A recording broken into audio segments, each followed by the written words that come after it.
ಒಂದು ವಾರದ ವೆಜಿಟೇಬಲ್ ಅಲ್ಲಿ ಕೊನೆಗೆ ಒಂದೊಂದಾಗೆ ಉಳಿದಿರುತ್ತಲ್ಲ ಆ ವೆಜಿಟೇಬಲ್ ಅನ್ನು ಬಳಸಿಕೊಂಡು ಒಂದು ಟೇಸ್ಟಿಯಾದ ಪಲ್ಯ ಮಾಡಬಹುದು.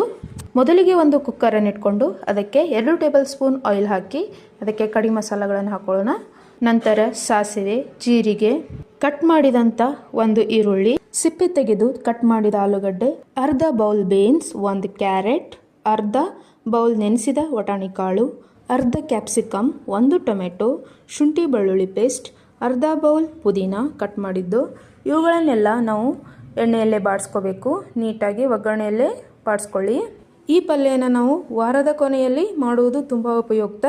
ಒಂದೊಂದೇ ವೆಜಿಟೇಬಲ್ ಉಳಿದಿರ್ತೈತಲ್ಲ ಅದನ್ನೆಲ್ಲನೂ ನಾವು ಉಪಯೋಗ ಮಾಡಿಕೊಂಡು ಈ ಟೇಸ್ಟಿಯಾದ ಪಲ್ಯನ ಮಾಡ್ಬೋದು. ಈ ವಿಡಿಯೋ ನಿಮಗೆ ಇಷ್ಟ ಆದರೆ ಲೈಕ್ ಮಾಡಿ, ಶೇರ್ ಮಾಡಿ, ಸಬ್ಸ್ಕ್ರೈಬ್ ಆಗಿ.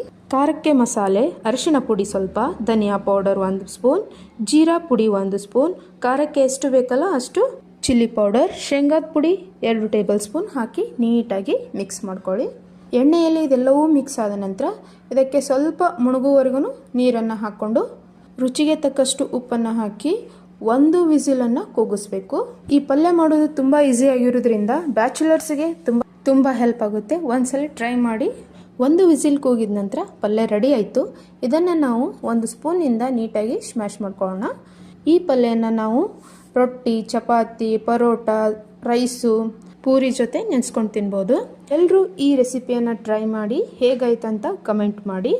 ಮೇಲೆ ಕೊತ್ತಂಬರಿ ಸೊಪ್ಪನ್ನು ಹಾಕಿದರೆ ಆಲೂಗಡ್ಡೆ ರಸಬಾಜಿ ರೆಡಿ ಆಯಿತು. ಈ ವಿಡಿಯೋ ಇಷ್ಟ ಆದರೆ ಲೈಕ್ ಮಾಡಿ, ಸಬ್ಸ್ಕ್ರೈಬ್ ಆಗುವುದರ ಮುಖಾಂತರ ನಮ್ಮನ್ನು ಪ್ರೋತ್ಸಾಹಿಸಿ. ಇನ್ನೊಂದು ಹೊಸ ರೆಸಿಪಿಯೊಂದಿಗೆ ಬರುತ್ತೇನೆ. ಅಲ್ಲಿವರೆಗೂ ಟೇಕ್ ಕೇರ್. ಬಾಯ್ ಬಾಯ್.